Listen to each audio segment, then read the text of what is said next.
What's up, everybody? Welcome back to Vast Guy Media. It's your boy Kyle. I'm not here with the co-pilot Jax, but today we're coming to you live from Museum Row on the Miracle Mile, Los Angeles, California, USA, with another LACMA construction update.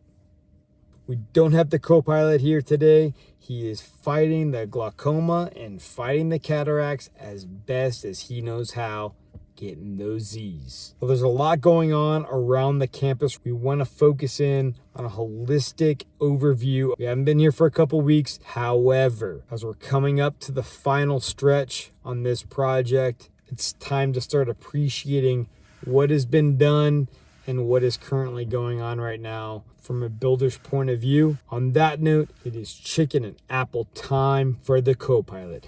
If you like what we're doing, if you want to help support the channel, buy me a coffee, link in the description below. Super chat, super thanks. Give us a sub if you haven't already. Thumbs up the videos. Give us a comment, for better, for worse. We love reading them. All that goes a long ways in keeping us on the road, bringing y'all that fantastic February content. So without further ado, let's go ahead and get on up there and show you guys what's going down. Peace.